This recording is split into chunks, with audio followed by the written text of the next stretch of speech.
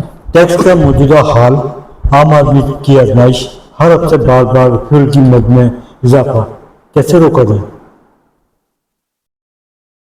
دیکھیں یہ بڑی بدقسمتی ہے ہماری کہ ہمارے ملک میں نا اصل میں ہم ان چیزوں کو, تو میں بتا دوں کیسے روکا جائے.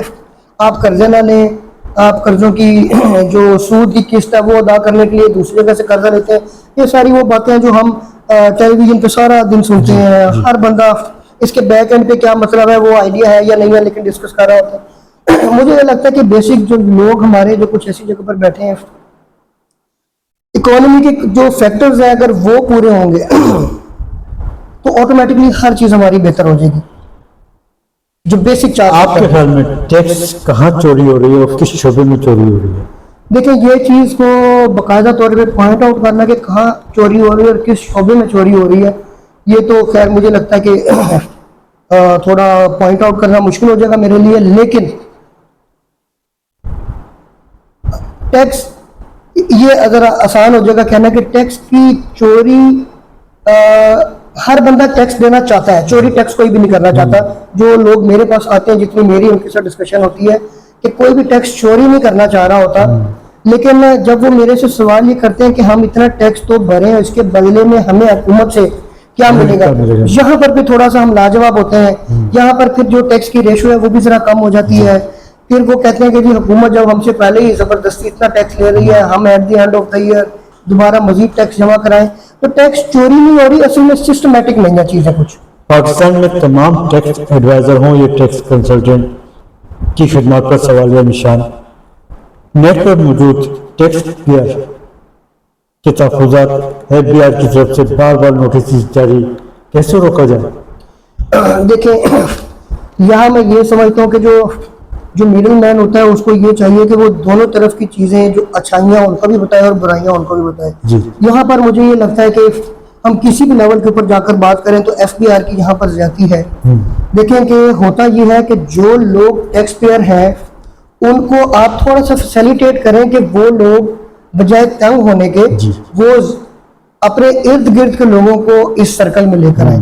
یہاں پر کیا ہوتا ہے کہ جو ٹیکس پیئر ہے اس کو اتنا مطلب شکنجے میں اس کو جکڑا جاتا ہے, اس کے زبردستی جبری اس کے اکاؤنٹ بند کر دیے جاتے ہیں. ایک نوٹس ایشو ہوتا ہے, نوٹس پہنچتا ہے, ایڈریس پہ نہیں پہنچتا. آن لائن ان کا سسٹم ایسا ہے کہ وہ انہوں نے چلا دیا, اس کے اوپر کام کر رہے ہیں, لیکن اس کے اندر کافی زیادہ بگز آتے ہیں. پہنچ رہا ہے نہیں پہنچ رہا, پھر آپ نے اپنے اینڈ سے ہر کسی کو اختیارات دے دیے کہ وہ بینک بلاک کرتے ہیں, پیسے نکال لیتے ہیں, پھر اس کی ہم اپیل کرتے ہیں, پھر اپیل چلتی رہتی ہے. پوائنٹ میں صرف یہ ہوتا ہے کہ ایف پی آر کو یہ چاہیے کہ بتائے اور ان کو اتنا موقع دے کہ جب تک کوئی ڈیسیژن نہ آ جائے تب تک کوئی اس طرح کی کاروائی نہ کی جائے. اور وہ کاروائی کرنے کے بعد پہلے بھی آپ کے تجربات کی روشنی میں ٹیکس نہ دینے والوں کو نیٹ پہ کیسے لایا جائے؟ دیکھیں یہ پوری مجھے لگتا ہے کہ نہ دینے والوں کو نیٹ پہ لانے کی بات یہی ہے کہ جو دے رہے ہیں ان کو آپ اتنا فیسیلیٹیٹ کریں. ایٹ لیسٹ ایئرپورٹ کے اوپر جو ٹیکس پیئر, جو ایکٹیو ٹیکس پیئر ہیں, کمپیوٹر پر چل جاتے ہیں, ان کی لائن الگ بنا دیں.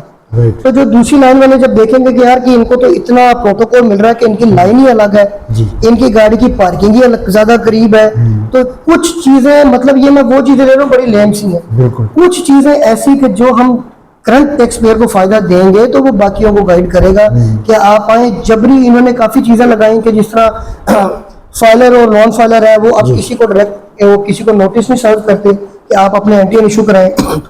انہوں نے فائلر نان فائلر کا چیک لگا دیا, اب الٹیمیٹلی بندے کو کہیں نہ کہیں جا کے پھنسنا پڑتا ہے. پہلے جو وہ 1000 روپیہ تھا اب وہ انہوں نے 25,000 کر دی. تو دیکھیں اس قسم کی جو ٹیکس کلیکشن ہے نا, اس سے مطلب جو نیٹ میں لوگ ہیں وہ بھی مجھے لگتا ہے کہ وہ بعد لوگ کے شاید چھوڑتے جائیں گے, نئے لوگ آڈٹ کا ہو یا ریونیو کا ٹیکس کلیکشن شارٹ فال ذمہ دار کون؟ دیکھیں میں پھر وہی بات کرتا ہوں کہ ذمہ دار الٹیمیٹ, اگر ہم ایز اے لے مین بات کریں, ہم کہیں جی جو ٹیکس پیئر ہے وہ ذمہ دار ہے, جو ٹیکس کا وکیل ہے وہ ذمہ دار ہے, لیکن ایسے نہیں ہوتا. ہمیں پالیسیز اس طرح کی بنانی چاہیے, وہ اتنی فرینڈلی ہونی چاہیے.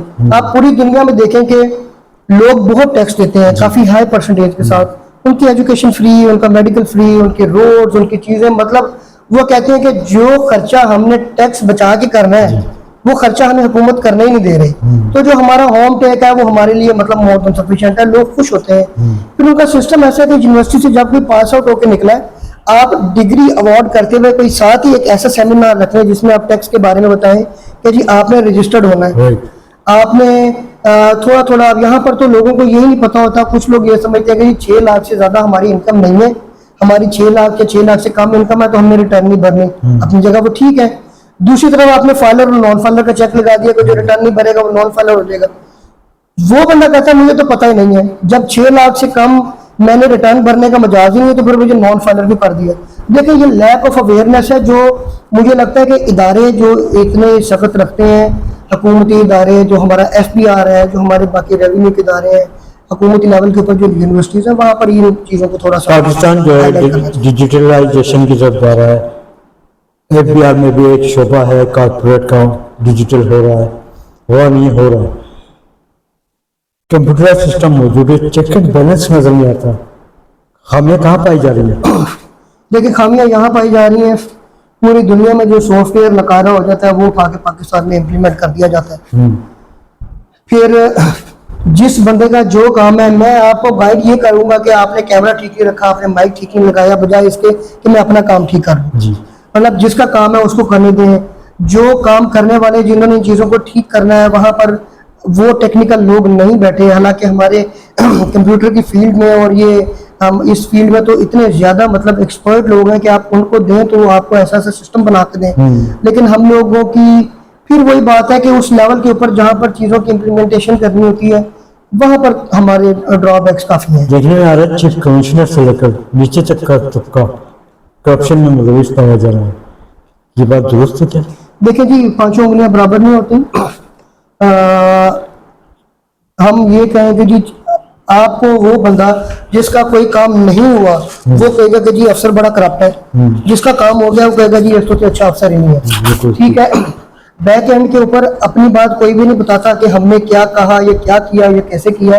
مجھے یہ لگتا ہے کہ کسی کو بھی ہاں کرپشن ہے, ایسا میں بالکل نہیں کہہ رہا کہ کرپشن نہیں ہے, لیکن ہمیں ایف بی آر کو کئی جگہوں پر بتایا جاتا ہے کہ یہاں پر کرپشن ہو رہی ہے, اس وجہ سے ہو رہی ہے. آپ بالکل جو کلائنٹ کا اور ایف بی آر کے کسی افسر کا انٹریکشن ہے اس کو بند کر دیں گے, کرپشن ختم ہو جائے گی. آن لائن سسٹم ہے, آن لائن ریٹرن جاری ہے, آن لائن آپ ریفنڈ ڈال رہے ہیں, بینک اکاؤنٹ آپ نے دیا ہوا ہے, اسکین کر کے ڈاکیومنٹ دے رہے ہیں تو وہ آن لائن ہی آپ کو ریفنڈ آ جانا چاہیے. لیکن سر دیکھنے میں یہ بھی آ رہا ہے بینکوں کی خدمات پر بھی سوالیہ نشان پایا جا رہا ہے. اکاؤنٹ ہولڈر کے اکاؤنٹس بلا وجہ بینکرز جو ہے کلوز کر رہی ہے. کیا یہ ہدایت ایف بی آر کی طرف سے آتی ہے اسٹیٹ بینک آف پاکستان کی طرف سے؟ دیکھیں اگر تو ایف بی آر کی کوئی ریکوری ہے کسی بندے کے خلاف اور تو ایف بی آر ہدایت بالکل کرتا ہے کہ جی وہ نوٹسز سرو کرتا ہے, ان کا ایک پورا پروسیجر ہے, وہ نوٹسز سرو کرتا ہے. اس کے بعد وہ بینک کو ڈائریکشن دیتے ہیں کہ آپ اس کا اکاؤنٹ بلاک کر دیں. قانون کا حصہ بنایا ہوا ہے کہ کوئی بھی بندہ اگر اس کے پاس پیسے پڑے ہیں اور اگر سرکار کے اس نے کو پیسے دینے تو وہ جبری آپ سے لے. یہ نوٹسز کلائنٹ کی طرف جاتے ہیں یا یہ کلائنٹ کو آن لائن ریسیو ہوتے ہیں جی, اور باقاعدہ. لیکن میری ساتھ اگر کوئی سننے والا سن رہا ہے تو سجیشن بھی ہے کہ آن لائن سسٹم کے ساتھ ہمارا بھی آن لائن سسٹم, ہمارے تو ملک میں سگنل ابھی تک پورے نہیں آتے, انٹرنیٹ کی ایکسیس ہر جگہ پر نہیں ہے, تو آن لائن سسٹم کے اوپر اتنا ریلائی نہ کریں. اس کی پراپر نوٹسز کی جو ہے وہ سروس ہونی چاہیے تاکہ ٹیکس پیئر, اب کئی ٹیکس پیئرز ہیں ان تک سروسز نہیں ہوتی تو وہ پریشان ہوتے ہیں. اگر ایف بی آر کا مکمل ڈھانچہ سیاسی اور سفارشی اثرات مداخلت سے پاک اگر ہو جائے تو کیا آپ سمجھتے ہیں کہ ترقی کی طرف ایف بی آر جا سکتا ہے؟ 100% جا سکتا ہے. جب پھر وہی بات ہے کہ ادارے کو آپ نے انڈیپینڈنٹ کرنا ہوتا ہے. آپ نے ایک باڈی بنا دی, ڈیزائن کر دی, ناؤ آپ اس کو انڈیپینڈنٹ کر دیں کہ وہ کام کرے, اور اس کے اندر بھی جو افسران ہیں, جو ملازمین ہیں, ان کی بھی اکاؤنٹیبلٹی ہونی چاہیے, اور کوارٹرلی ہونی چاہیے, ہاف ایئرلی ہونی چاہیے, ایئرلی ہونی چاہیے, تاکہ اور اس میں کسی قسم کا کوئی پریشر نہ ہو. تو فور شور یہ نئے مالی سال کے بجٹ کے موقع پر, وفاقی بجٹ کے موقع پر کچھ تحفظات سامنے آئے پالیسی میکرز کے حوالے سے.